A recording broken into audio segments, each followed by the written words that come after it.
how do I start to get brand deals? Like where do I go to find them? How does this whole thing work? Then what I would do is I would look at the channels that are similar to yours and see who's sponsoring them, because like that's the easiest place to start. Because if you approach a brand that's not doing any sponsorship on YouTube, you have to not only convince them to sponsor your channel, but you also have to convince them to sponsor YouTube videos in general, which is just a whole lot tougher than just convincing them to sponsor your channel. So if you can find companies that are actively sponsoring other similar channels, it's going to be a much easier sell to get them to sponsor your channel as well. So yeah, look at your friends, look at the other creators in similar spaces, who's sponsoring them.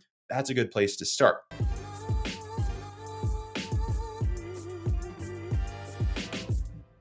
What's going on, everybody? Welcome back to My Social Life. This is the podcast where you can hear the life stories behind the people on social media. I'm your host, Jacob Kelly. As always, today's podcast is powered by TrueFan. And before we get into today's conversation with Apple Crider, there's a couple things that we need to go over first. If you enjoyed today's podcast, be sure to leave us a positive rating and review. Share this episode with a friend and subscribe to the show. Put up brand new interviews every single Monday, and a brand new takeaways episode is an audio exclusive where I sit down and break down the most recent podcast episode of the week every single Thursday.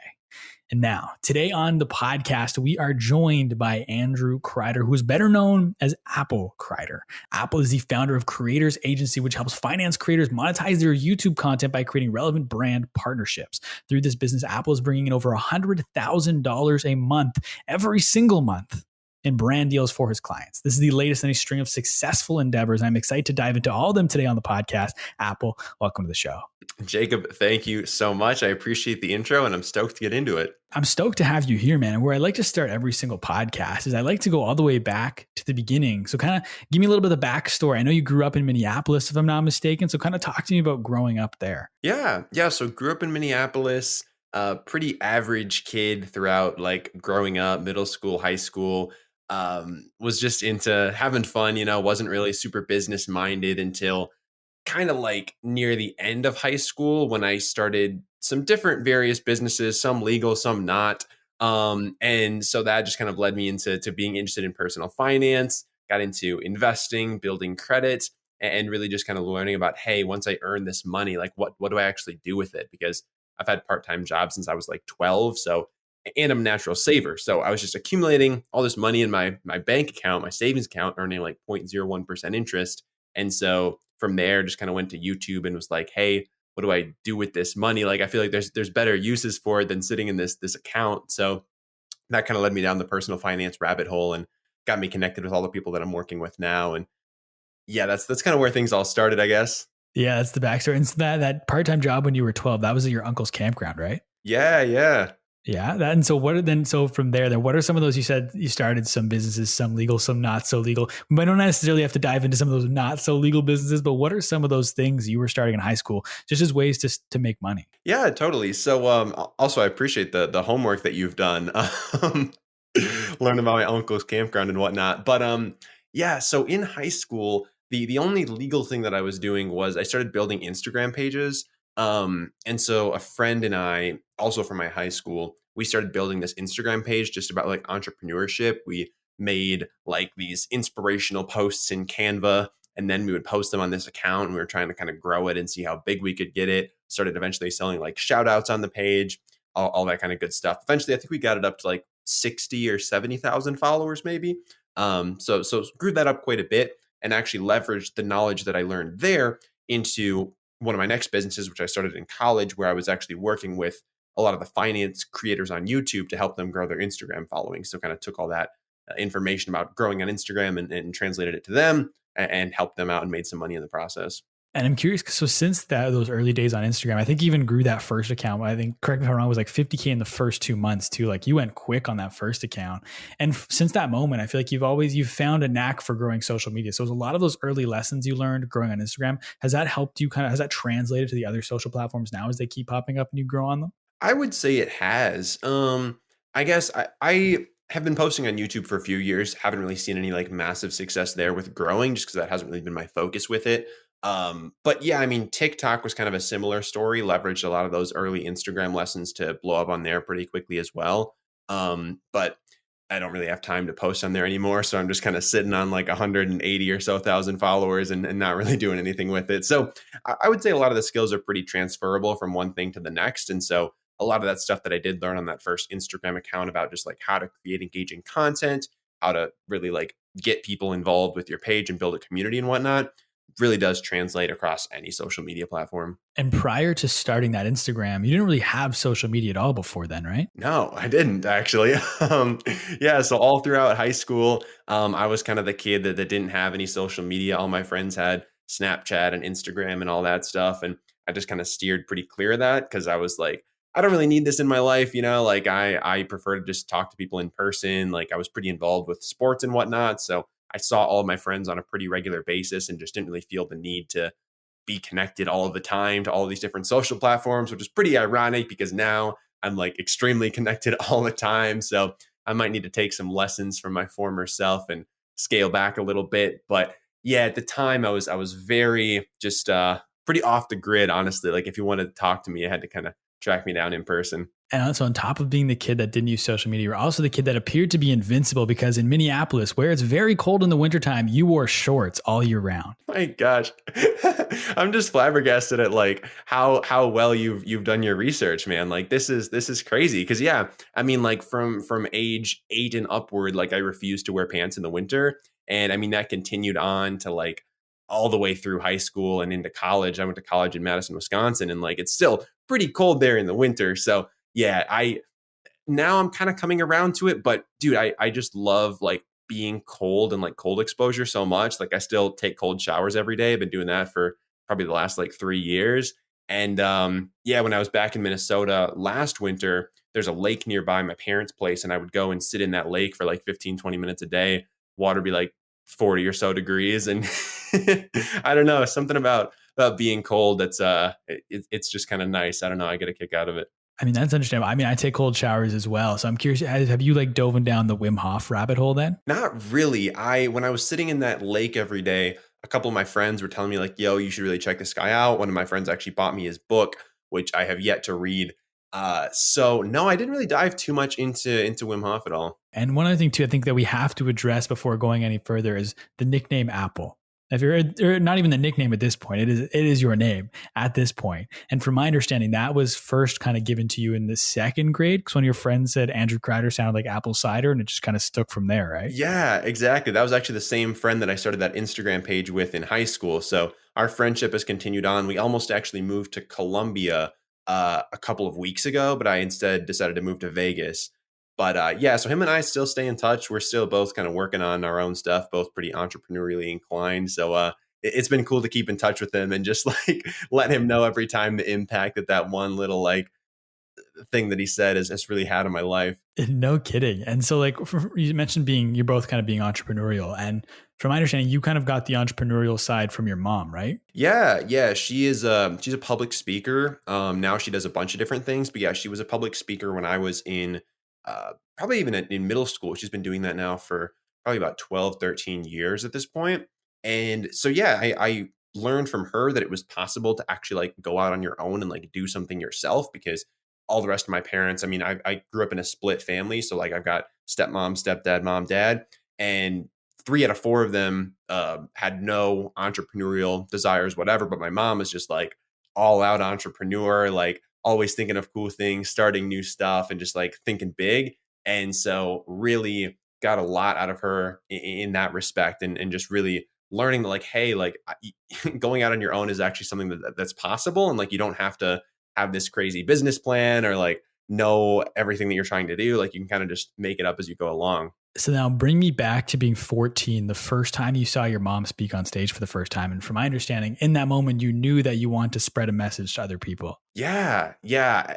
Ever since like yeah, that first time I saw my mom speak, it was really really cool because I knew what she did, but I had never like seen it in action before, and just like seeing her on stage, like talking to I mean probably a couple hundred people, just super stoked about what she's talking about, and just like really into it. I'm like, dang, that is so cool. Like someday I wanna care that much about something and like be that driven about something where I could just stand on a stage and just like talk to hundreds of people about something that I really care about. So that was a really pivotal moment for me. And like now I've done a couple speaking engagements myself, and so I've definitely learned a lot from her in that respect. And yeah, I don't know. I've definitely picked up a lot from my mom. No, definitely. So mom was the entrepreneurial side, and dad, from my understanding, was a computer programmer. And that's what you originally went to school for, right? Yeah, yeah. So I went to UW-Madison, Wisconsin. I showed up there not having any idea what I wanted to do, but I took a couple computer programming classes back in high school, and thought that was pretty cool. I mean, making a computer do different things, I was like, this is pretty nifty. My brain really likes solving problems, and so like programming is all about like solving problems in creative ways and trying to like figure out how to get something accomplished with like these different sets of rules. So that's really how my brain works, and I really like that. But got to college, started taking some classes, and I was just like, the more advanced I got, the more I was just like, this really isn't for me. Like I like the easier stuff where it's more fun and I can just kind of like mess around and like build cool stuff. But like once it started getting into the kind of the areas where it's more abstract and the things that just didn't really feel as relevant, I was kind of like, this isn't really what I was looking for. So at that point, I found out actually that there was a personal finance program at my college. And I was like, dang, well, what am I doing in computer programming when I can be studying personal finance? Because that's like what I actually am passionate about. So I pretty much immediately transferred to that, and just like knocked out that entire degree in like a year and a half, because I was just like so driven and just like so excited about it. I was like, yeah, I can do all this stuff. Like it was super fun being in that program. And so even though I got to college and was pretty disheartened at first, I was really thinking about dropping out. I would call my parents like every couple of days and be like, guys, like I can't do this. Like I got to drop out. And they're like, you got to have a plan first. And I'm like, I don't know what I'm trying to do. So, but yeah, no, really glad that I found that program, stayed in school, haven't really used my degree at all. But maybe someday I'll go down that rabbit hole. But for now, it was just a good couple years of experience. But didn't you, because you opened a company, it was a Creator Wealth, I believe? Yeah. Yeah. So I did like I thought about going down that route and becoming like a financial advisor, specifically for content creators, because I mean my real passion right now is working with content creators to just help them have better lives. I mean, I've been working with content creators for like the last 5 years, ever since I started that little Instagram growth business for YouTubers. Ever since then, I've just been working with content creators in a whole bunch of different capacities. And so those are the folks that I really like working with. So about a year and a half ago, I started two companies at the same time, which like wouldn't really recommend, because like one of them is going really well, the other one is just like not moving at all, and that's Creator Wealth. So Creator Wealth is just kind of like sitting on the sidelines. And so my plan with those two companies was like, okay, I'm going to help creators make more money through brand deals, which is now Creators Agency. And then I'm also going to help them manage their money through what was Creator Wealth. And what is Creator Wealth? But I saw a lot more success with Creators Agency right out of the gate. There was just it was easier to get that going than Creator Wealth. And at the same time, I was really thinking about it. Took some time to really reflect on this, and I'm like, I don't want a lifestyle right now where people have to depend on me for like urgent tax questions, or they have to like call me up and really like have these urgent questions for me, because I'm the type of person that likes to just like disappear for a month in Costa Rica and just like be totally off the grid for a bit. So like I was thinking about the ideal lifestyle and this business, and I'm like, I just don't see how those can really mesh right now. So I'm still kind of trying to figure out how to do Creator Wealth, because I do want to help creators manage their money in some kind of capacity, because just firsthand I've seen how, even though some of these folks are making ridiculous amounts of money, I mean like six figures a month, is pretty commonplace among the people that I work with. A lot of them still have money problems, believe it or not. A lot of them are still not doing great financially. And there's so many mistakes that they're making. And there's just like so many ways that I see that I could help them. But at the same time, I just haven't really found a way to do that in kind of a scalable way where they're getting like the majority of the value without me having to spend my life on call whenever they have kind of a question or an issue. So that's kind of where Creator Wealth is at these days. I'm basically just kind of helping out a few people with like their taxes here and there on just like a pro bono basis, just kind of my friends and close creators that I work with. But maybe at some point that'll be something. But for now, it's pretty much just idling. That's fair. But I'm curious, what what is it about personal finance that drew you in, especially from a young age? Because I'm reminded, I think like as soon as you turned 18, you bought your first stock. So like from very early on, you were interested in personal finance. And I feel like for a lot of people, that is the last subject they want to dive deep into. So like, what is it about all of this that drew you in? Yeah, I think from a young age, I kind of realized how crucial of a role money plays in all of our lives, whether we like it or not. I mean, we depend on money to get the things that we want and to have the experiences that we want and just to kind of live the lives that we want.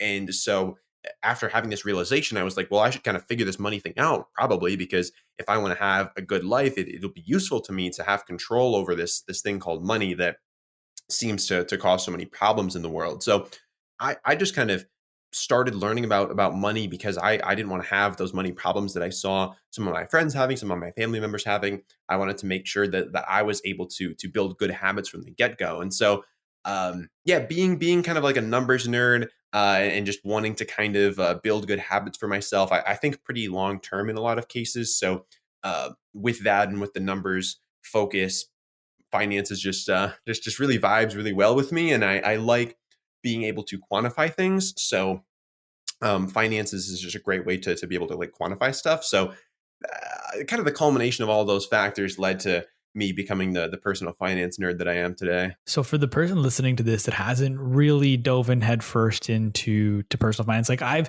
slowly kind of gotten more into it over the last year. I'll say like last year is when I finally started to put money in the stock market. I have a couple of ETFs.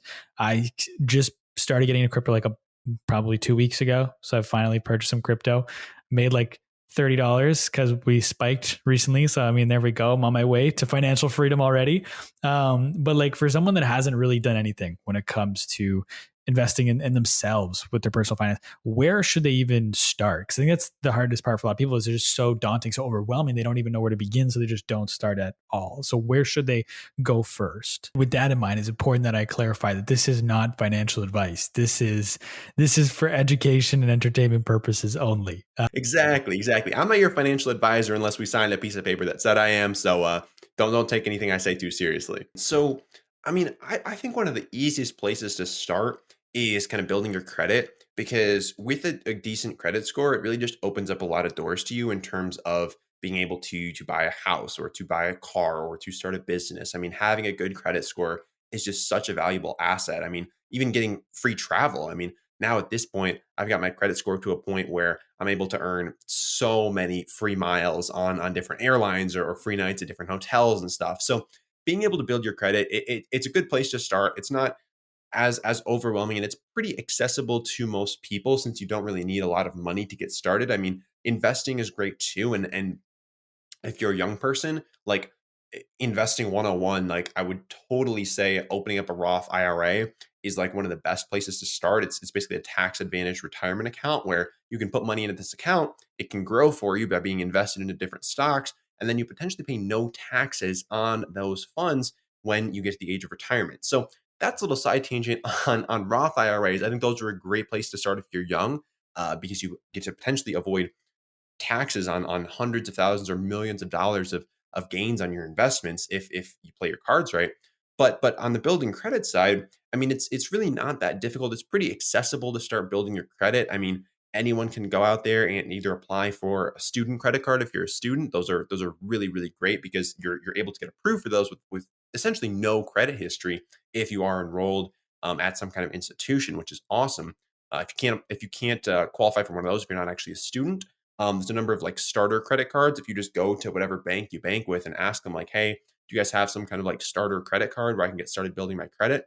That's a great place to start. Or maybe your credit isn't doing so great. Maybe you had a couple mistakes in the past. Starting with some kind of secured credit card where you put down a security deposit of maybe a couple $100s can be a great way to kind of rebuild your credit up to that point where you're able to actually start qualifying for some of these better cards. And really, the name of the game with credit is just making sure that you're paying off your cards in full on time every single month. And if you just get in the habit of doing that, you start accumulating more credit cards because believe it or not, having more credit cards is actually better for your credit score than having less. Banks like to see they're able to manage multiple different lines of credit. So the more credit cards you have, generally the better, as long as you can manage them and stay on top of it.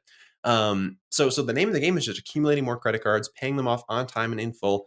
and then leveraging those to score free travel and eventually qualify for lower interest rates on mortgages and potentially cars, because that's the real benefit in credit. Because if you can get a 2% lower interest rate on a mortgage, say you're buying a $500,000 house, I mean, we're talking about tens of thousands of dollars of savings throughout the course of that loan. So there's so many ways you can benefit from credit, and it's really not that hard to get started. All you really got to do is just apply it for some low tier credit cards that don't charge you any annual fees. Make sure you're paying them off on time and in full, and just start building up that credit score over time. So I have to ask then, how many credit cards do you currently have? That's a tough question. If I had to guess, I would probably say about 15. I know I haven't crossed 20 yet, but between both business and personal credit cards, because I've got business credit cards for multiple different businesses, and I've probably got at least 8 or 9 personal credit cards. So we're definitely at 15, if not a little bit higher. But like I said, the more the better, as long as you can manage them responsibly. Only a couple of those have annual fees, and in my use cases, they're all pretty justified in terms of the benefits that I get from them. So as long as you can stay on top of it, uh, the more the better. But yeah, just be careful, because like it's really easy to burn yourself with credit. If you get into credit card debt, that can be some of the worst kind of debt, because the interest rate is so high and it can be so difficult to get out of that. So just make sure, if you're going to go down the credit building route, that you can be responsible with your credit cards, not overspend and not get into any debt that you can't just pay off right away. Of course, of course. And so back to Creator Wealth quickly, you were there's a specific type of financial advisor you were with Creator Wealth specifically, right? Like you were fee based, right? And not percentage based or something like that. Like there's a distinction there that was important, right? Yeah. So there's really two main types of financial advisors. There's fee-based financial advisors, and then there's fee-only financial advisors. And so it's really important to get that distinction with any person that you work with, because that distinction determines how that person actually gets paid. And it's really important whenever you're working with someone that you understand how they get paid. If you're working with a real estate agent or a lawyer or a plumber or whatever, that you want to make sure you understand how they are getting compensated for the services that they're giving you. So in the world of financial advising, again, you got fee based and you got fee only. With fee only, it means that person does not receive any commissions whatsoever on anything that they may sell you. So it doesn't matter what products you buy, doesn't matter what products you use, they're not generating a commission for the person giving you advice. Now, fee based financial advisors, those people can generate commissions from any products they sell you. So if they sell you an insurance policy, if they sell you a mutual fund, they can get kickback for that, which it totally depends on your philosophies and the person that you're working with. I don't think one is inherently better than the other. Personally, I am a fee only financial advisor, so I don't receive any commissions for any product sales, just because I think that better aligns my interest with the interest of my clients, because they know that I'm not steering them in a certain direction just because I'm going to get a kickback for that. They know that the advice that I'm giving is the advice that I would give anyone, regardless of any kind of kickbacks or commissions there. So really important to keep in mind. Most people don't know that about financial advisors. And so there's a lot of just like haze and like unsureness about financial advising, because there's so much that kind of goes on behind closed doors. But yeah, one of the most important things you can ask your financial advisor is like, hey, are you fee based or are you fee only? And if they're fee only, then you can know that they're not receiving any kind of commissions. And at the end of the day, you're advising your clients to find the best way to get their money to compound, right? Like that's Yeah, that's really the name of the game. You want to help people build a strong financial future for themselves. And so yeah, getting paid for that is important, because you got to put food on the table, but at the same time, like, you want to make sure that you're giving the most objective advice possible. And is that something that you feel like, not necessarily maybe with your clients, but just even like friends and family, do people not understand the true power of compound interest? It's really hard. It's tough to understand, because like people don't really think exponentially. Like people think pretty linearly, just because that's kind of how most stuff that you can perceive happens. Like most stuff just like is kind of like a gradual increase. Like if you're going to the gym or whatever, it's kind of just like a gradual increase. If you're trying to get healthy or whatever, it's pretty gradual. But that kind of like the exponential factor with compound interest, or with a number of different things, it's harder to visualize. It's harder to really understand and comprehend it, because it just like happens so fast. Like if you ask someone like, would you rather have a penny that doubles every day for 30 days, or like $100,000? Most people are going to choose the $100,000, because they're like, a penny that doubles every day for 30 days. What's that going to be like? I don't know, $50 at the end, or maybe less. But realistically, I mean, I think my math checks out here, but I'm pretty sure you're looking at like over $1 million with that penny that doubles every day just for 30 days. And so like that's an example of like compounding, like that compound factor, that exponential growth. It's really hard to just like logically think about that. Like our brains just don't really work that way. So I think it's really difficult to really get people to understand, which is why I encourage a lot of people to just like go online and look up a compound interest calculator and just like poke around on it for a bit, because it's really interesting to just look at like what would happen if you like invested say $5 a day for like 40, 50, 60 years. I mean, like over a long enough time frame, like even a very small amount like that can amass to millions of dollars if you're just compounding that over time. So I think that stuff, like I can really nerd out about that stuff, but yeah, most people just don't really understand, because it's again, it's really hard to visualize that and to think about that. No, absolutely. And I think it was my friend who sat me down to teach me about investing and everything last year. And he like pulled up the compound interest calculator and was like showing it to me. And I was like mind blown. And ever since then, my friend, like I'm shout out to Jordan Hiley from Make More Capital. And he was guest on the show as well. But like he just sat me down and showed me everything. And I was just like, holy, I didn't realize like the true power of compound interest until it was like actually like laid out in front of me, just how incredible it is. So that's why I asked you, because I feel like most people don't fully grasp just the power behind compound interest. Totally. But yeah, it's tough. And so now it's switching from creator wealth to creators agency. I want to go back and kind of talk about the journey as to how you've got this roster of clients. But before I do that, can you just name drop some of the clients that you have? Is that allowed? Oh, yeah, for sure. So at this point, I mean, we represent over, and I say we because I have two co-founders, Erica and Eric Kohlberg. Erica is actually a finance creator herself. She's got about like 200,000 followers at this point on YouTube. She makes like really great personal finance videos. But yeah, so between the three of us, we represent over 30, probably pushing 40 finance creators, mostly on YouTube. A couple of them are on TikTok as well. But on the YouTube side, I mean, like Graham Stephan, Andre Jick, financial education, meet Kevin, pretty much all from all the big guys all the way down to a lot of the folks with maybe like 1 or 200,000 subscribers.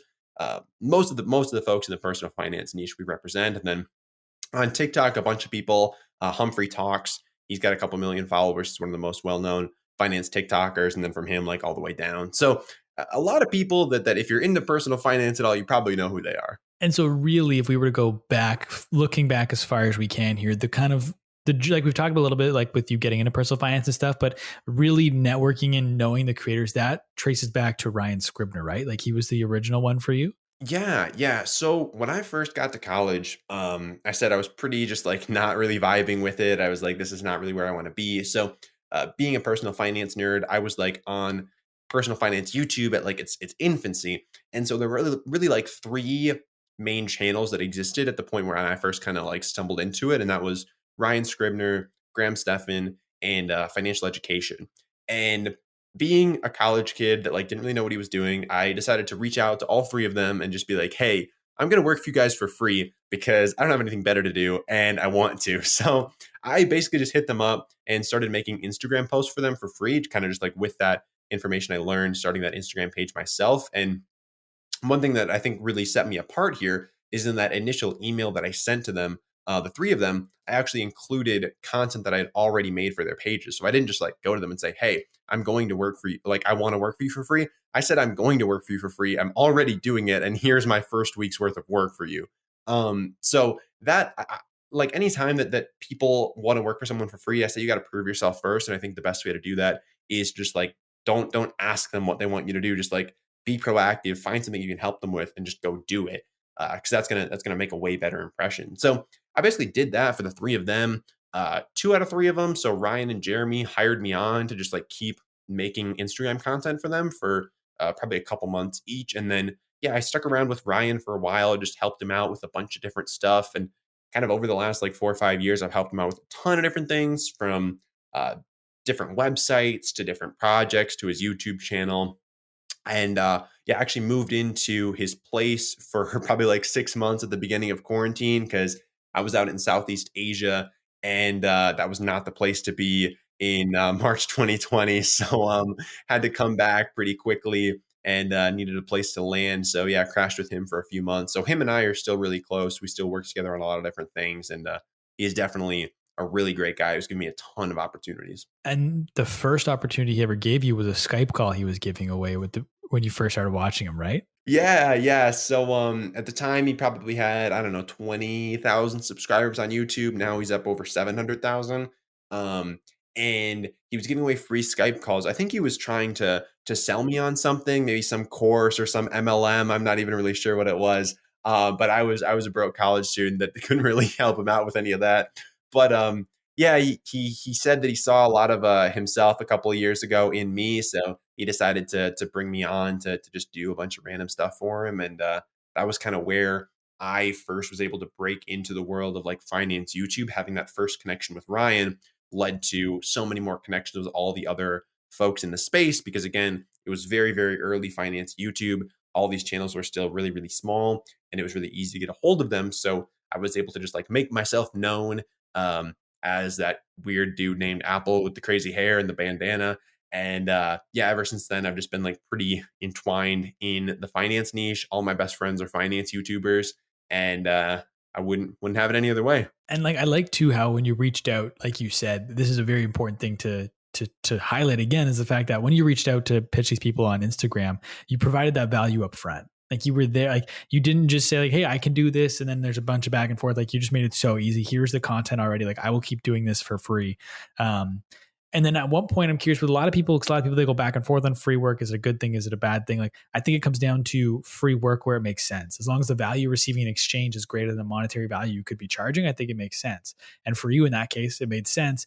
But what I want to know is how then do you take that doing free work? Because when someone's getting free work, they want to keep that free as long as possible. So how do you then switch being the guy who does the free work to now being the guy that charges for it? Well, yeah, I mean, I would even question that assumption that people who are receiving free work want to keep receiving free work because for me, I have found that in a lot of cases, and now I'm kind of the recipient of this in a number of ways where people are offering to work for me for free and doing different things. And so from my perspective, like when I find someone who like offers to work for me for free, does a really good job, like it's difficult to find good people, you know, like I'm actively hiring right now. It's so much work. I finding people to even talk to and then talking to those people and then vetting those people, giving them projects to work on as samples, like it is so much hassle. So like if I find someone who's like good at what they do and I need that, like and they're offering to work for me for free, I'll test them out for a little bit, but like once I know that this person knows their stuff,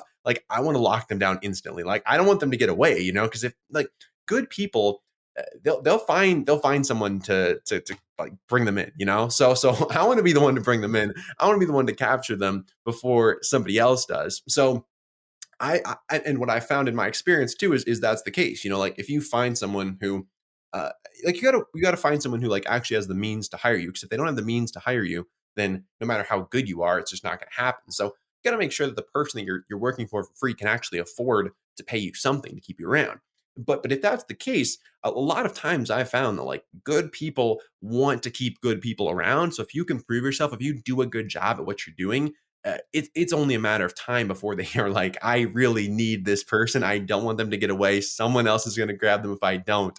And so that's really what led to both Ryan and Jeremy paying me because they didn't want me to get away, you know? That's a very good point. And then did you expand it beyond that, or was it just those two guys primarily for Instagram growth? I did a few more people. I can't even remember who they were at this point. So I built out kind of like a little side hustle business, making a couple $1,000s a month, just doing like Instagram stuff. And what I was basically doing was like chopping their YouTube videos down into like little bite-sized Instagram posts because they like had all these great YouTube videos and they just didn't do anything on Instagram. And I'm like, well, you should just put these videos on Instagram. And so I was just doing that. And so found a couple other YouTubers I could do that for.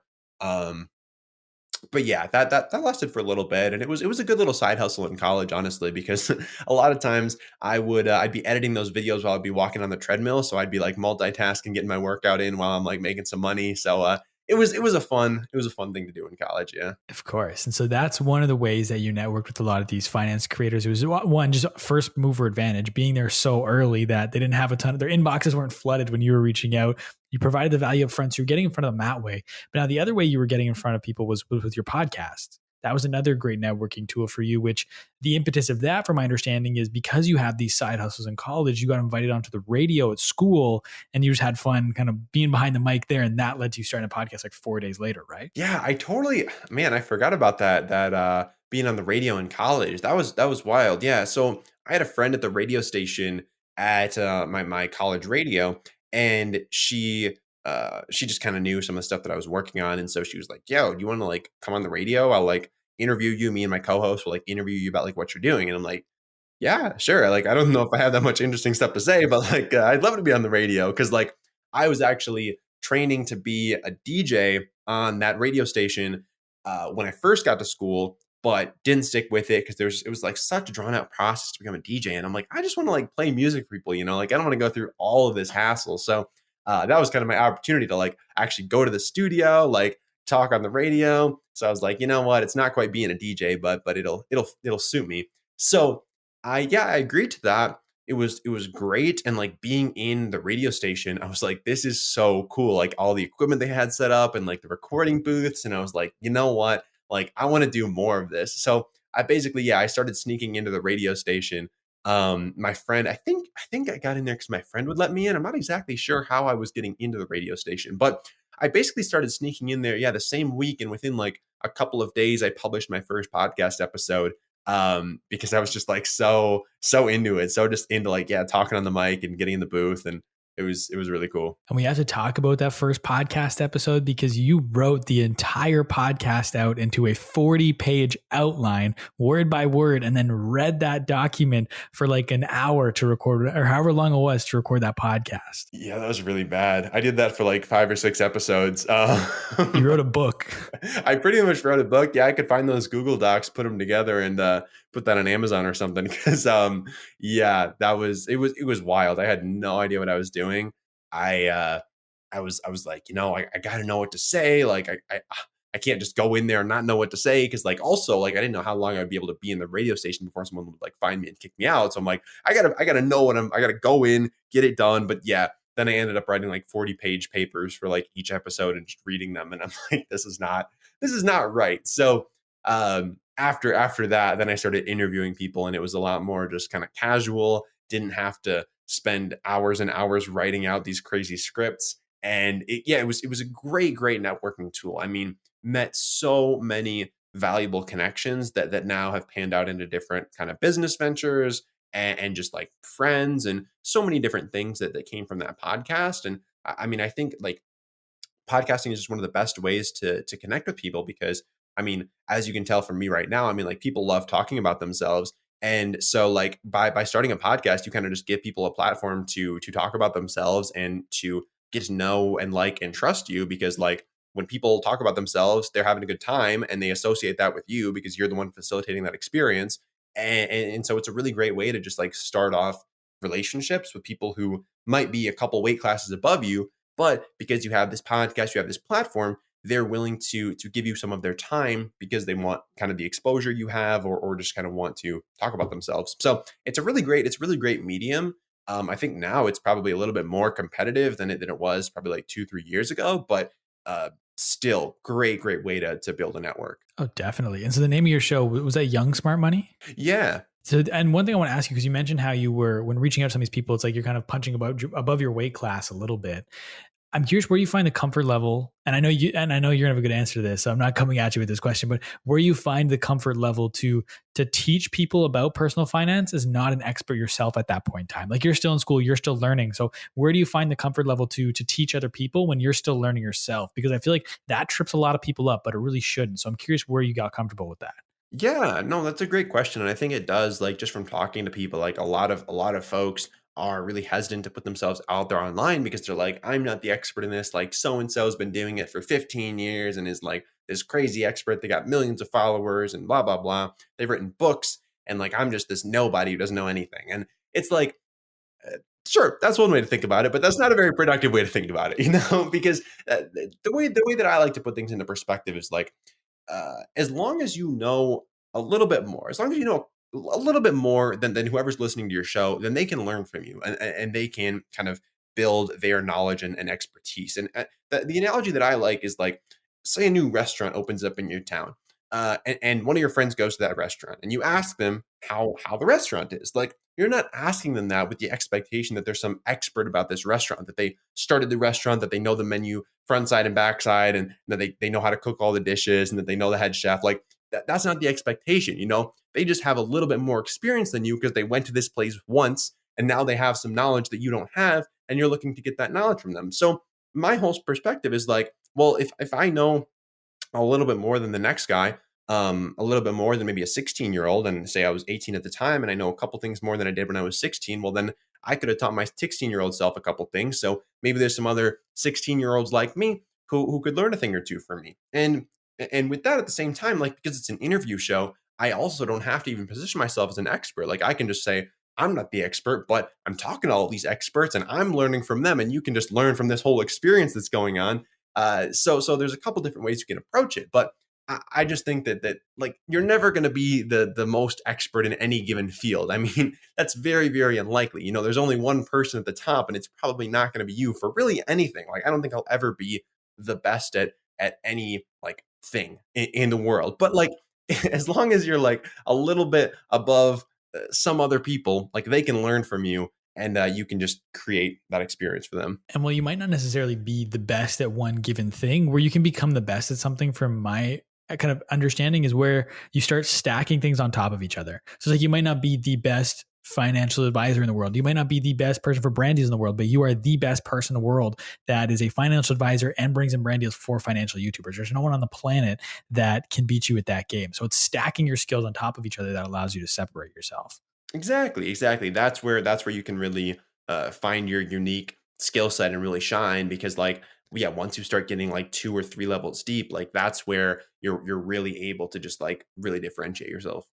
Definitely. And I know you said this, so back in the day, I said it might have been a little bit easier getting these guests, a little more saturated now, but what was your approach to reaching out to these people at the time? Because another thing that trips people up is when they're not the experts. They don't feel like they have a position to talk, but they also don't feel like these people will give the time of day because they're too big, they're too busy. But I always tell people, just shoot your shot because you never know what's going to happen. So I'm curious what your shot looked like when you're sliding into those DMs, you're sending those emails. What was the outreach like? Yeah, for sure. That's pretty important too, because like if you're really punched above your weight class, you got to really get people's attention. And so there's a number of different ways to do that. For me, what really worked well was so I was looking to mostly interview like finance creators. So like people who are either talking about finance or entrepreneurship.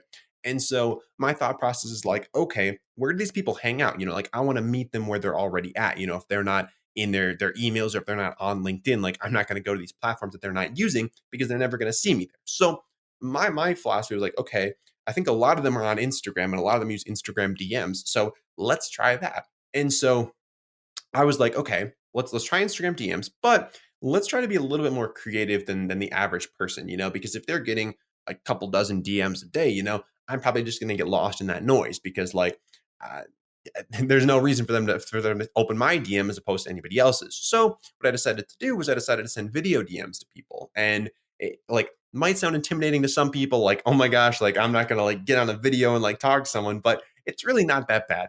So I basically pulled out my phone and I would record like a bunch of video DMs. Like I would just have a list of like all the people I want to have on my show. And then I would just go through, I would look at their follower list. I would look at who they're following and like look at where we have overlap. And I'd be like, okay, they know this person, this person, and this person. And I know those people too. And maybe one of them or two of them have been on my podcast before. So I shoot them a little video message. I'd be like, hey, so-and-so, my name's Apple. I run this podcast. And I've interviewed X, Y, and Z before. Would love to have you on the show next. Let me know if that's something you're interested in. It's just something really, really simple like that. Just introducing myself. At one point, I had like a top 100 business podcast, I think. So I would like leverage that, slip that in there too. A little humble brag, be like, hey, my name's Apple. I got this top 100 business podcast you should totally be on. But really simple, like 15 seconds tops. Shoot that off to them. Repeat that process. I do like 15, 20 at a time. And the response rate on those wasn't too bad, honestly. I mean, people weren't really used to getting video DMs. I think the feature might have been relatively new at the time. I don't really know.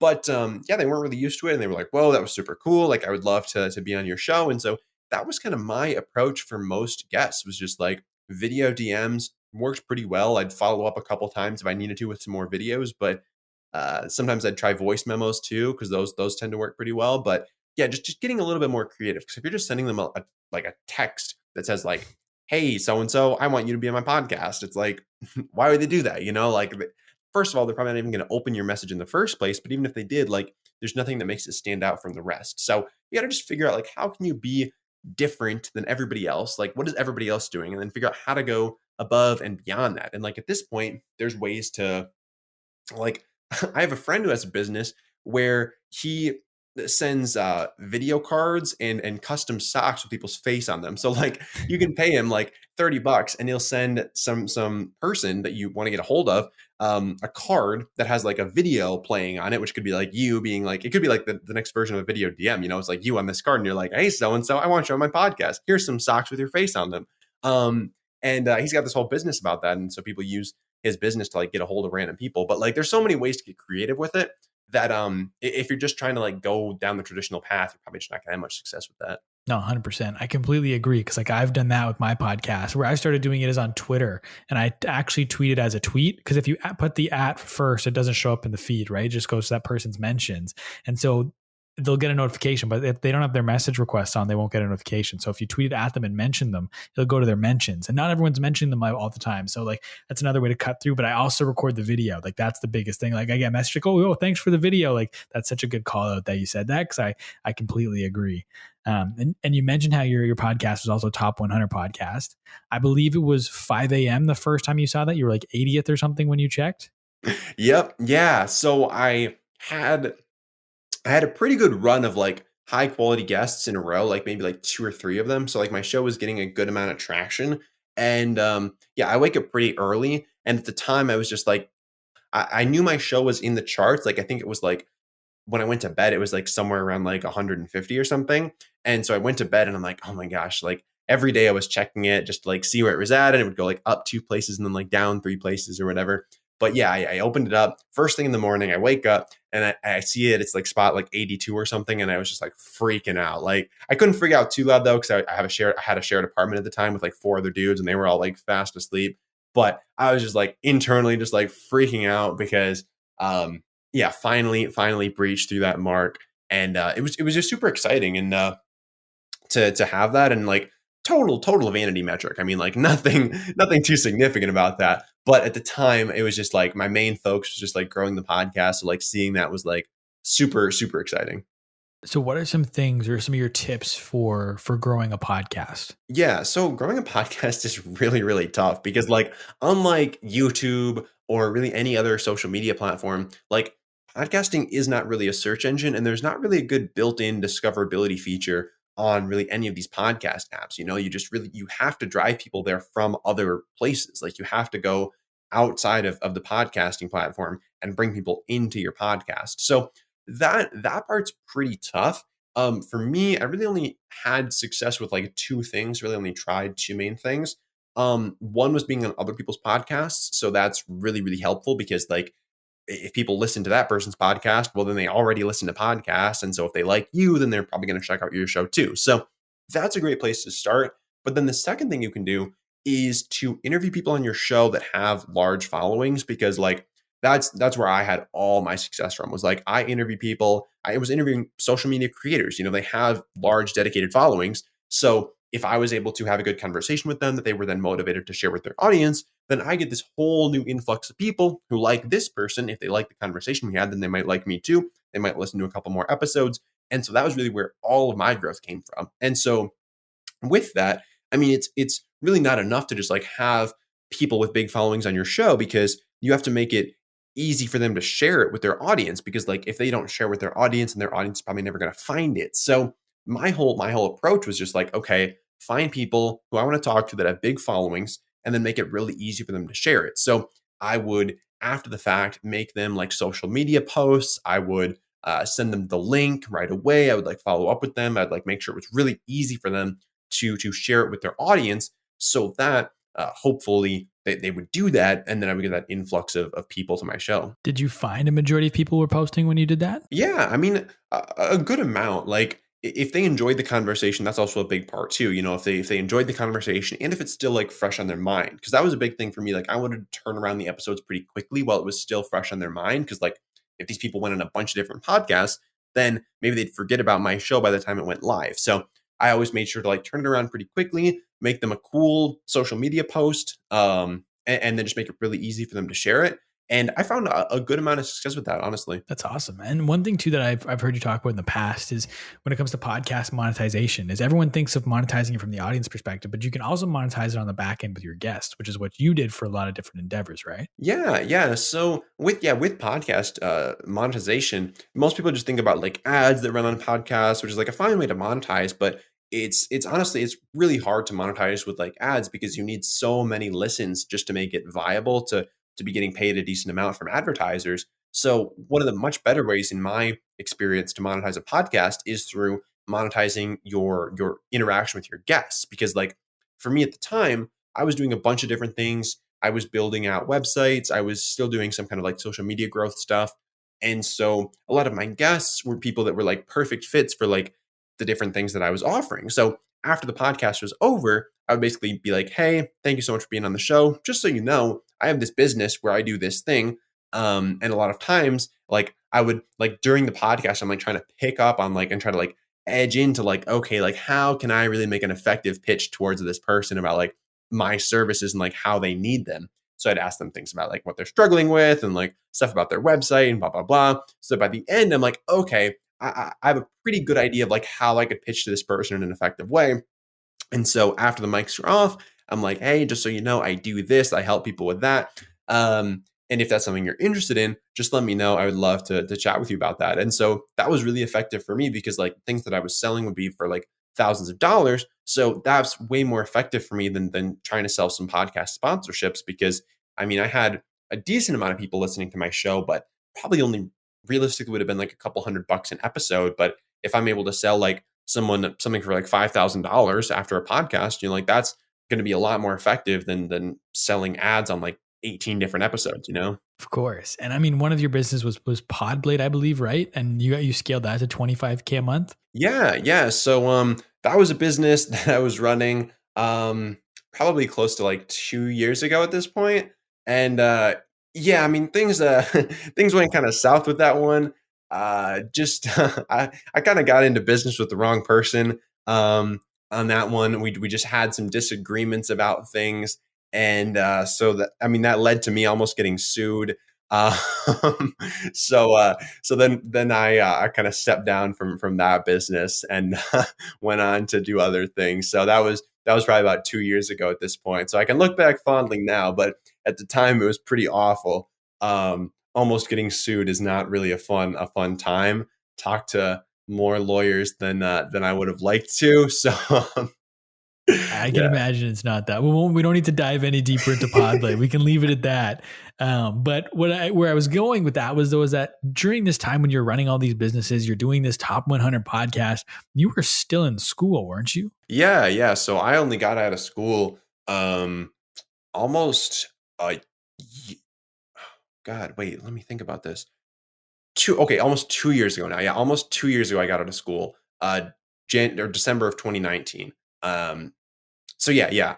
I was still in school at the time. I'm curious why you stuck it out with school, because I feel like the thing that everyone's looking for is like that reason to say you don't need school. I can make money without school, and you were doing that. And I know you'd switched your major, but you were originally disillusioned with school when you got there. It's like you were looking for an excuse. You had very multiple valid reasons where you could drop out, but you didn't. I'm curious why. Yeah, I mean, throughout college, there was never like a point where I was like really balling out of control, and I was just like, you know what, screw this, I'm out. Like Podblade started while I was in college, but it didn't really get to its peak until I had graduated. So, like that business, yeah, I was not. I mean, I was making more money than probably most of my friends in college, or maybe all of my friends. I'm not really sure, but there was never a point where I was like, you know, like I'm just balling out of control, like I don't need to be here. And also, I enjoyed college quite a bit. I was only there for yeah, like I said, like 2.5 years total. But I really enjoyed my time there. Made a lot of good connections. Got involved with some cool organizations. I became a swing dance instructor, which was really fun. I'm like super into swing dancing. I got to find some place here in Vegas to go swing dancing. And I also started a co-working space. So I had a couple like really tight communities in college that I was really stoked to be a part of. But at the same time, I was just like, you know what? I'm gonna stick this out. I'm gonna get my degree, but I'm not gonna stick around here any longer than I need to because like I've got stuff to go do in the real world. So yeah, I kind of made a compromise with myself where I'm like, I'll finish it out, but I'm going to take the fast track here and just get it done as soon as I can. Swing dancing is not something I found in my research from prepping for this interview. How did you get involved in swing dancing? I'm curious. Yeah, that's a great question. So it actually came about because of this co-working space that I was one of the co-founders of. Basically, with this co-working space, it was me and maybe three, four other like awkward dudes in college who were into entrepreneurship. And so we started this like uh, event series for ourselves that we would do like every week called Daydreamers and Dragon Slayers, which is like one of the nerdiest things that I could ever think of. But basically, what we would do is we would either do like so there were two categories of events, either like daydreamers or dragon slayers. And a daydreamer event would be something where we're just like chill. Maybe we're like going and like doing like group meditation. Maybe we're going to like a piano bar and like having a good time and like singing along. Maybe we're just like going to go lay out in a field or something. So something like pretty chill and just like connecting with like the world. And then Dragon Slayers is like conquering some kind of fear. So we ran a half marathon with no preparation one day. We One of the other ones was showing up to a swing dancing event. None of us had ever danced before. All just a bunch of awkward dudes. So we all just like showed up to this swing dancing event where they like gave a lesson and then like had a dance. And all of them hated it. I mean, all of them were like, this is terrible. Like, I don't like this at all. But I was like super into it. I was like, dang, this is so cool. Because like I'm not a like before that, I wasn't into dancing at all. I did, funny story, try out for the hip hop dance squad at my college freshman year with no dance experience whatsoever. I don't really remember why I did that. Because like I don't know. It was just so left field for me to just like try out for that. It was so fun though. Like I learned so much with those tryouts because they were like intense tryouts. Like it went out like over the span of like 2 or 3 weeks, these tryouts, and there were like so many like things to go to. So that was nuts, and I had a ton of fun with that. But other than that, had never danced before in my life. And so being at the swing dance thing, I was like, this is so freaking fun. Like meeting all these people, like dancing, good music, just having a grand old time. And so all of them were like, nope, never going back. But then I went back every single week, pretty much throughout the entire time that I was in college. And then right before my last semester, they were like, yo, do you want to like be an instructor? Like we were going to need more instructors this semester. Do you want to try out? And I'm like, I guess so. So I tried out to be an instructor, and yeah, I got to be an instructor for my last semester of college, which was pretty awesome. And so now I pretty much everywhere I go, I'll just like teach people how to swing dance. All of my friends and all the people that I meet along my travels, I'll just like teach them how to swing dance, and it's a great way to meet people. It's a great way to connect, and it's so much fun. I love that. I think that's so awesome. I think like I just love when you find about other passions people have that are completely like not aligned with the rest of them. You know what I mean? Like when people like, and I think that's important that people understand that people are nuanced. Like you're the financial advice guy, financial independence, everything, but swing dance as well. Like you're more there's layers. You know what I mean? I love that, and I liked the idea of was it Daydreamers and Dragon Slayers? Is that what you called it? Yeah. I love that idea because it's like it's forcing you guys out of your comfort zone. It's forcing you to have experiences, which is so important. But I'm curious what you're doing today to continue getting out of your comfort zone. Yeah, so I've been pretty bad at that these days, to be honest. I do move around a lot. So I was doing kind of like the digital nomad thing right before COVID hit. And then over the last couple months, I was kind of getting back into it with just like going out to Central America for a while and then just bopping around the US and going to different places and just like crashing at Airbnbs and whatnot. So that keeps me out of my comfort zone and out of like getting stuck in different ruts because I'm always changing up my environment.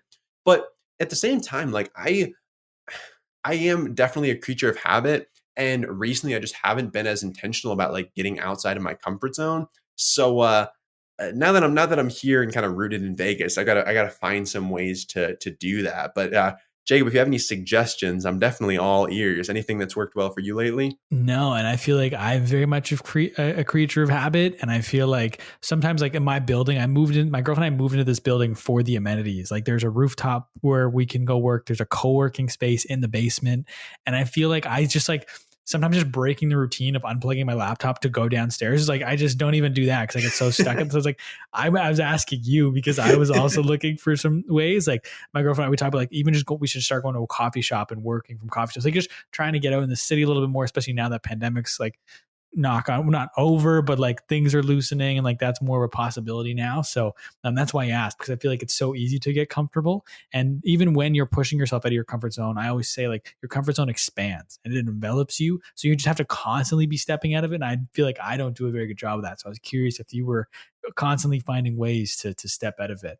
No, I've been slacking on that lately. So if any listeners have any creative ideas, feel free to shoot either of us a DM or something and give us some inspiration on that one. Of course, 100%, 100%. Please do. But so you said you're doing the digital nomad thing, which I think is really cool. I think that's a lot of people aspire to that now. I feel like that's going to be, especially with everyone working remotely now, we're going to see that only pick up and like long-term travel, 3 months here, 3 months there. So did you build, I like you, it was obviously, so it's called Solidate before. Now it's called Creators Agency. Were you building that while being a digital nomad? Yeah. So this most recent bout of digital nomad post, well, not really post COVID, but like hopefully like post the worst of COVID. Yeah. So during that, yeah, I was building Solidate, was actually traveling for a lot of the time with one of my clients, one of my YouTube clients. So her and I were just bopping around. We spent like a month in Costa Rica, some time in Austin, Texas, and a couple other places. So yeah, we just bopping around. I was working on that, getting her deals and getting other people deals.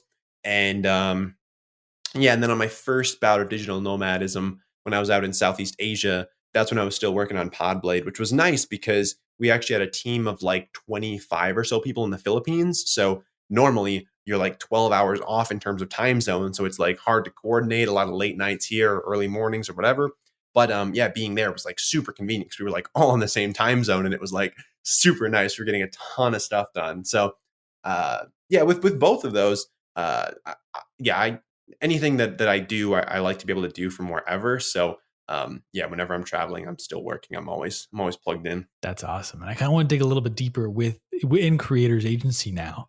So is it entirely focused on brand deals and sponsorships? Is that really kind of where their bread and butter? Yeah, that's our bread and butter for now. We definitely want to eventually transition into more of the kind of like space station or night media model, Mm. where in addition to doing things like brand deals, we're also helping creators start different like business verticals and helping them kind of just like grow their businesses potentially outside of YouTube. So that's something that's coming down the line. But yeah, for now, we just found the easiest place to start is with brand deals. And like once we can establish ourselves there, really just like lock down a bunch of really top tier talent, then expanding in those other verticals is just kind of like the long term play. With that long-term play, then is that essentially going to be like you guys will be the business arm for these creators? You'll run the day-to-day, you'll do all that stuff, but it'll be their face and their brand, which will help drive sales and users to whatever that product is. And then you'll kind of handle the back end of it all. Yeah, so it'll probably depend on an individual basis, like a creator by creator. But that's definitely one of the routes that we're thinking about. Is like, yeah, how can we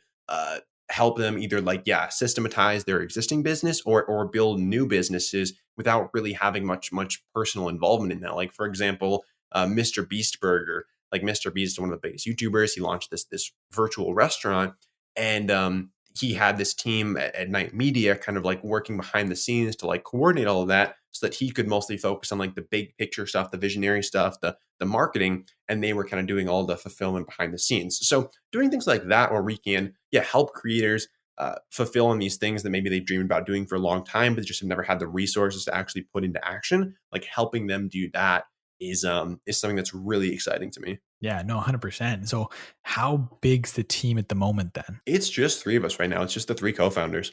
And so we run a pretty lean ship. We're working on probably bringing somebody on board part-time right now. Um, but yeah, it's just the three of us. Again, I feel like scaling too quickly can hurt a lot of companies. So if you guys are comfortable running it with the three of you, I think that can be the way to go. I feel like some people often feel like they just need to have this big company, but you can even run things as a company of one and it can and be profitable and successful. And like sometimes scaling creates more headaches and even your profit goes down. And like, so I just think that's great that you guys are running it as the three of you for now. Totally. Yeah, yeah. I like to keep things as lean and mean as possible. But yeah, we definitely we definitely need help right now. So we'll need people soon. Well, I mean, that's a good problem to have then in that case, because that means you're busy. Yeah, we're definitely busy. Because I think what was the number I said in the intro, $100,000 a month in brand deals. So clearly there's a lot of conversations happening. Yeah, yeah, and I mean, yeah, a lot of conversations happening, and just like the deals just keep getting bigger every month. It's nuts. I mean, as we bring on bigger and bigger creators, and can just do like bigger and bigger things with different brands. It's really, I mean, from where we were when it was just me doing Solidate like 6 months ago to where we are now, it's just exponentially grown. And yeah, it's really exciting to see where things have come, and hopefully where they are going to continue to go. And I was going to ask, where do you find these deals? But I feel like with the size of creator you have, it's a lot of inbound stuff, right? Yeah, yeah. So a lot of inbound stuff, but at the same time, like because we are so focused in the finance niche, we kind of know who the desirable companies are. We have a pulse for like who is actively advertising on these different platforms because as creators ourselves, I mean, yeah, myself and Erica, one of our other co-founders, we're both creators in the finance space ourselves. So like we're extremely plugged into like what's going on in the community. And so we know what brands our creators want to work with, and we know what brands are actively spending money. And so we're able to kind of go out there and build whatever relationships we want because we have a lot of leverage given our roster. As finance creators, are you able to charge more, do you think, than other YouTubers? Like, I feel like the brand deals are more high ticket with financial YouTubers. Certainly, extremely so. And so that's kind of what when we're thinking about okay, expanding beyond finance, like it's a whole different ballgame because with finance, I mean the numbers are just like orders of magnitude higher than many other niches in most cases. So it's going to be difficult for us if we do choose to expand outside of finance to figure out how to maintain our current kind of profitability levels and margins because yeah the the juice that you're getting for the squeeze outside of finance is just it's not the same. And why is that? Why can finance creators charge so much more? Yeah, it's because of the audience they attract. Because like someone watching a video on how to invest or how to build credit is just objectively more valuable to an advertiser than someone watching a video of someone playing a video game. Because you have a much more targeted audience, generally a more sophisticated audience that advertisers know that they're going to have better conversions with, that they're going to have a better time advertising in front of. So because of that, we're able to command much higher rates because the brands that we work with have much higher budgets. They can afford to pay hundreds, some cases thousands of dollars just for one user. So because of that, we're able to charge quite a pretty penny to get them on these channels. Whereas if you're advertising on a gaming channel, I mean, like the quality of person that the advertiser is getting in front of is going to be objectively lower because you don't have as much of a confidence that the person that you're getting in front of is going to be in a place to use your product in the first place. Maybe they're not even from the United States, and so there's just so much. It's just way less profitable for advertisers. Of course, especially if you're working with brands whose cost per user is like in the thousands, you said, like that just make that, of course, and you can obviously command a little bit more there. And so what's your outreach then? Because we talk about outreach for podcasting. Is it a similar approach you found? I'm probably not sending video messages, I'm assuming, but maybe it is. But when you're reaching out to these brands, like how do you find the right person to contact? How do you get in front of the brands? That's a really tough process. That's where we struggle with the most is like if we have a brand that we want to get a hold of, it's like how do you one find the decision maker at that brand, but then two, find their email address, and then three, actually get them to respond to you. So at this point, since we do know a lot of people at a lot of companies, we're kind of able to get warm introductions from a lot of our existing connections, which is really nice. And so, I mean, just because of how like deep we are in this niche, like we're really able to get who we want at this point. Like there's still some brands where we're like really trying to get a hold of them because they just like don't do much in the creator space, and we like know that there's so much potential with them. But for the most part, because of how deep we are in the niche, like we have connections at most of the major companies that are spending money. And so we're able to, yeah, a lot of times leverage those connections to get introductions to other companies that could be a good fit.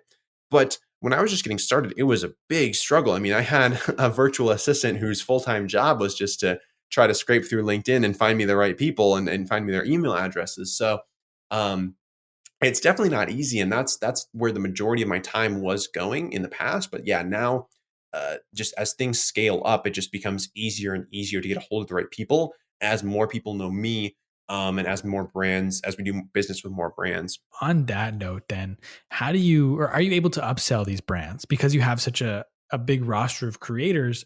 I know when someone reaches out to work with Graham Stephan, you can be like, yes, of course, but also look at all this long list of people. Like, is that something you're able to do well? Is to kind of upsell these brands with the roster of creators you have?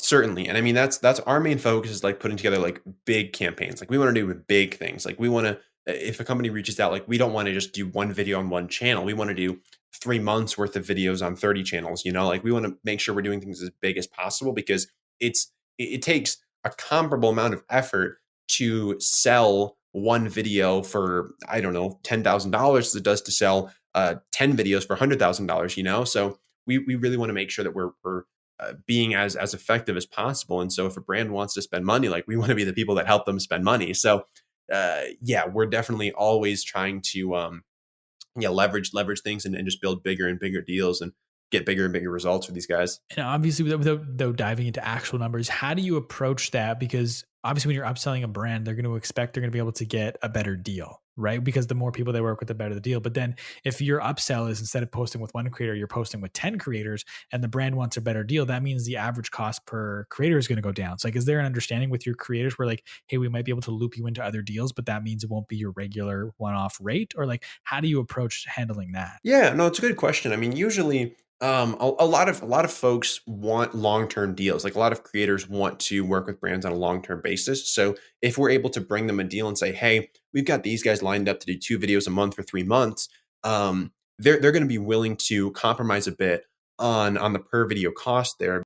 And I'm assuming with long-term deals from a brand perspective are more effective. Yeah, yeah, they're more effective as well because it takes a lot. It takes a couple touch points for like a consumer to actually make a decision on a purchase or signing up for an app or whatever. So like it helps on both sides to have those longer term deals. Makes it easier on both sides, because the brand isn't running around finding 12 creators to work with. If they can find 2 creators to do 6 videos a pop, like that's going to be a lot more effective for them. Same on the creator side. They don't want to run around and find 6 different companies to do one video. They'd rather find one company for 6 videos because it's just a lot easier on both ends. And then when dealing with these longer term deals, do you have to, and with bigger ticket clients and everything, does that make the selling process easier? Because I've seen that meme go around where it's like when you have a client for $500, or like we're entering into this journey together, like we're going to be connected. Client with a $50,000 invoice, like, yeah, invoice paid, thank you. So do you find that's a similar thing with these brand deals? Yeah, it really is in a lot of cases because like at this point when I was just getting started, like I was working with companies that were kind of like bottom of the barrel, like looking to stretch $300 as far as they could, and I'm like, I really can't do anything for you with that budget. But now at this point, yeah, with bigger and bigger deals, like 6 figure, even 7 figure deals, like obviously companies have big expectations, but uh they're they're not looking to get like 18 videos for like $3. They understand that it costs money to advertise, and they understand they're going to have to allocate a significant amount of budget to these different deals. But um, by doing that, they understand that there's going to be a potential ROI there, and they're willing to commit to taking on a bit of risk to potentially getting significant results. Do you find those brands that most brands understand now? Like, are we at a point where influencer marketing is mainstream enough where you don't have to do that explaining, where you're not just paying for CPMs, you're paying for content creation, you're paying for ideation, you're paying for audience connection, not just reach? Like, is that understood across the board now? I wish it was, because it would make my job a lot easier. But but no, that's still a big part of the process is explaining to brands what the value is that they're getting here beyond just like the CPM exactly, because like and beyond like guarantees, because like brands are a lot of times they're thinking in terms of like paid media, so they're thinking in terms of like Facebook ads and Google ads and whatever, and all that stuff's great, but it's a whole different ballgame than influencer, because with working with creators, like you're able to take advantage of that trust factor that they built with their audience in some cases over like 5, 10 plus years. So it's a whole different ballgame. Still spend a lot of time explaining that to brands, but maybe at some point they'll all catch on. But until then, I'll just keep explaining. And speaking of that too, like that 5-10 year relationship that these people have with the creators, that also puts some pressure on the creator to make sure these brand deals that they're taking on are trusted and relevant for their audience, that they've spent all, because it took 5-10 years to build that relationship, but it can go away in a day.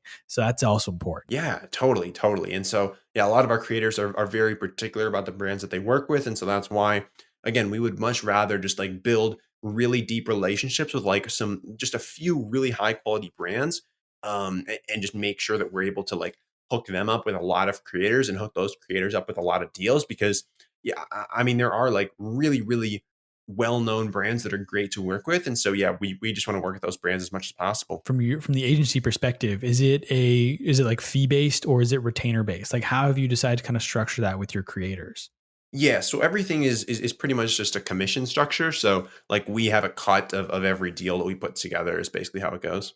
So how do you balance then one, because like obviously the more deals you bring in, the more money the agency makes, but you also need to balance that creators don't want to just pump ads out all day, every day. It's like, is there a balancing act for you guys on the agency side then? Yeah, there totally is. And like we kind of talk with each creator about this and just kind of figure out like, okay, in an ideal world, like how many sponsored videos are you doing in a week, in a month, whatever, so that we can make sure that we're giving them exactly how much they want and not too much and not too little. So there's definitely a balancing act with everyone. And so a lot of times like there'll be a brand that wants to work with a creator, but we're like, sorry, we can't get you on their schedule for like 2-3 months because they're just booked up, and they're not willing to compromise on their content. They're not willing to compromise on adding an additional sponsored video because it's just it goes against their brand. And is having all three of you as creators, all three of by you, I mean the founders, all three of you founders being creators as well, does that make it easier for you because you can kind of speak both languages to both sides of this deal? Yeah, I think so. And it makes a huge difference with the creators too, because there are so many people trying to become like agents these days or like represent different creators. And a lot of them just have their hearts in the wrong places. They're just like they're not doing it for the right reasons. And so because we are creators, because we're so deep in the space ourselves, like when we go to a new creator we want to potentially work with and reach out to them, like it's a way easier process because they know like our heart's in the right place. We're doing it because we want to see other finance creators make what they're worth. Because like a lot of these finance brands are still getting steals of deals on YouTube. I mean, like they're making so much money off of these sponsorships, and like people are just drastically undercharging themselves. So our whole goal is to just like make sure that the creators are getting what they're worth. And so uh, other creators can see that that's really what we're in it for, and we're not just in it to make a quick buck and make a quick percentage. So that's been really effective for us and also really effective in conveying to brands like the value we're providing. Like we actually get it. We're not just some like marketing major that just showed up here and was like, oh, I see an opportunity. Like we actually know how this stuff works and what they care about and what the creators care about. And so speak to me on the creator side then. If I'm a creator listening to this, and two-pronged question is, one, how do I start to get brand deals? Like where do I go to find them? How does this whole thing work?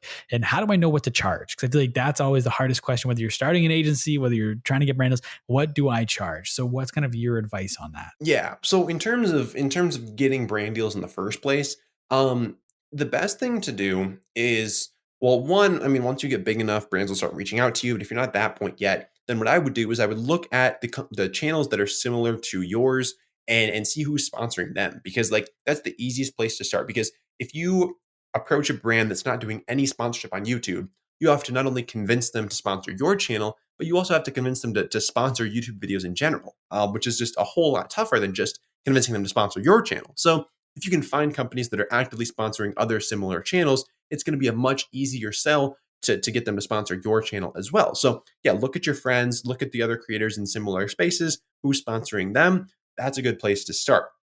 Additionally, like any brands that you use on a regular basis, either in your content or outside of your content, great place to start as well, because you're going to be excited about working with them and it's going to be much more genuine to you and your content. So start there with, yeah, whatever other people similar to you are doing or the brands that you engage with regularly.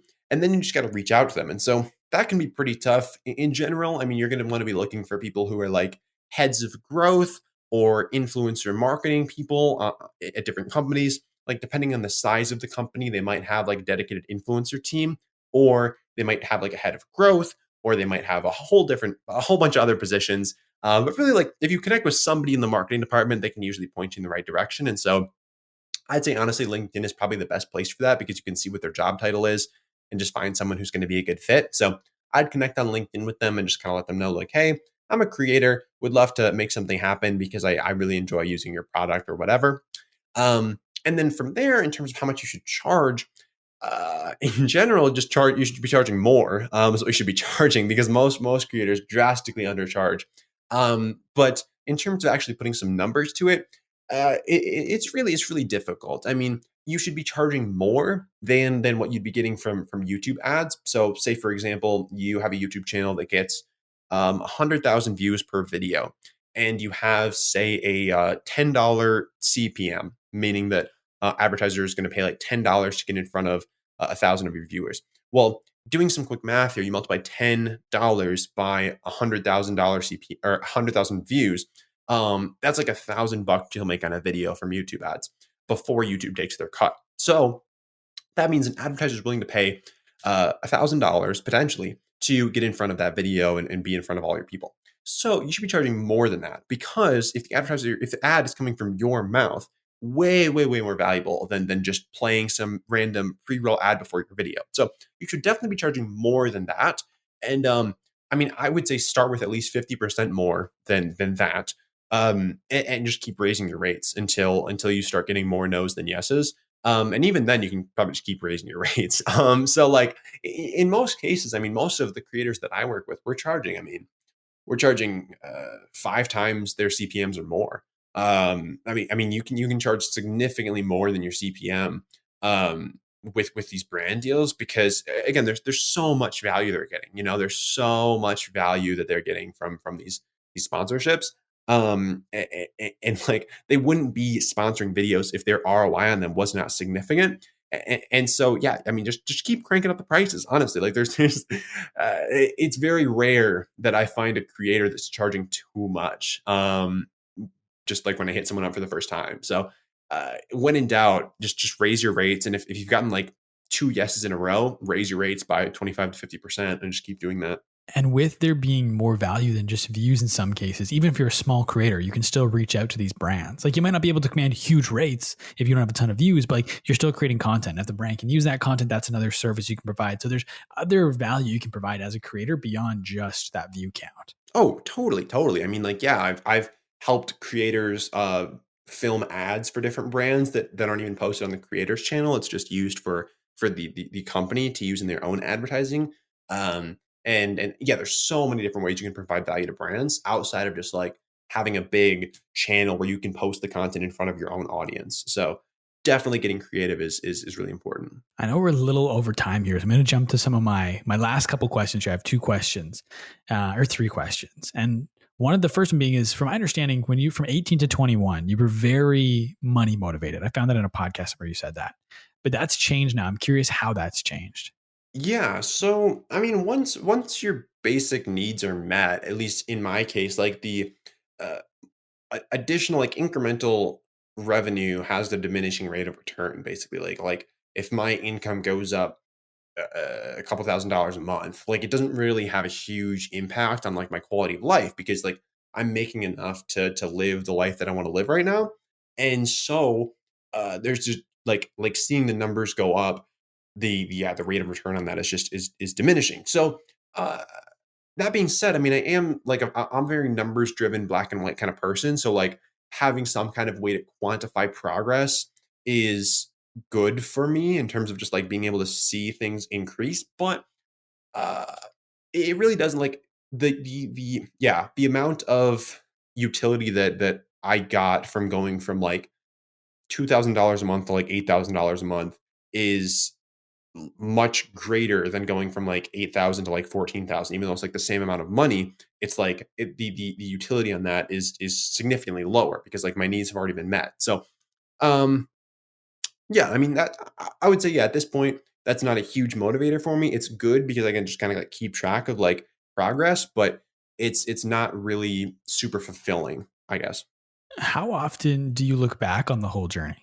back to that kid in high school starting to grow Instagram pages to getting into financial YouTube, that first call with Ryan Screw, Podblade, everything. Like, how often do you take time to look back on everything? Not often. I mean, like this has been a really cool conversation because it's kind of been like a forced reflection on like the last couple of years of my life, which I'm really, really grateful for. And yeah, it's kind of got me motivated to do it more often because I don't reflect very often. I don't log things very often, and I don't look back that often because it's I don't know, it's just so different. Like I'm such a different person now than I was back then that it's hard to even put myself in my shoes um uh, that I wore back then, you know? And but this has been a really eye-opening conversation just kind of internally. So I'm really grateful for that.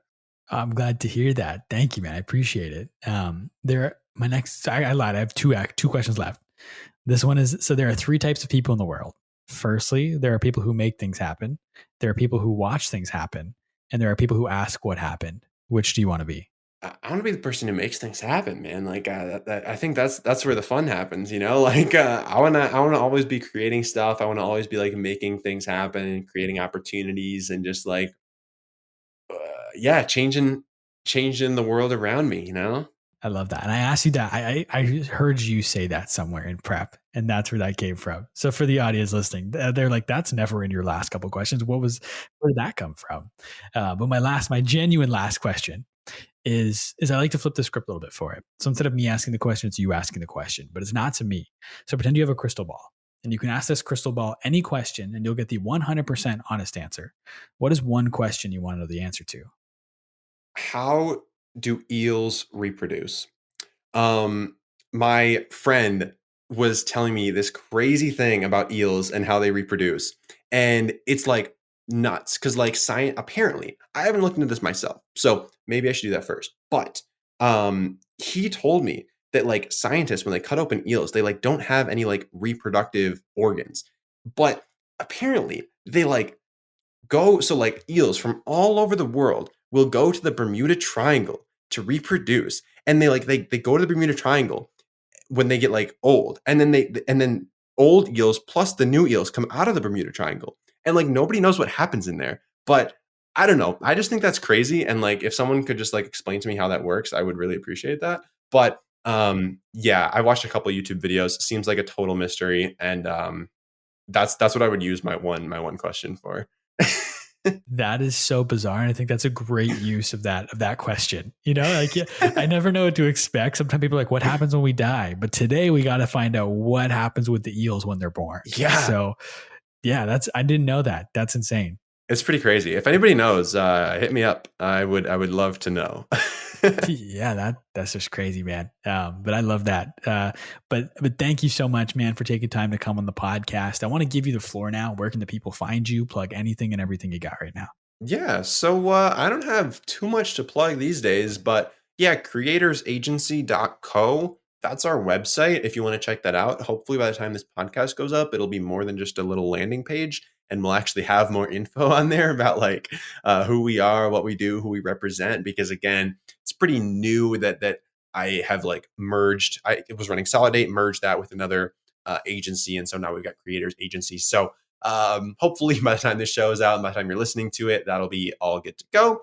But yeah, I've also you can find me on Instagram at Apple Crider Official if you want to like reach out, send me a DM, tell me about eel reproduction. That's the best spot to do that. So that's pretty much all I got. Awesome, man. Well, make sure everything's linked in the show notes down below so people can find it. But I want to thank you once again for taking time to be on the podcast. I want to thank everybody for listening, whether you've listened the entire way through or you only listen to bits and pieces. I really appreciate you taking time to check this out.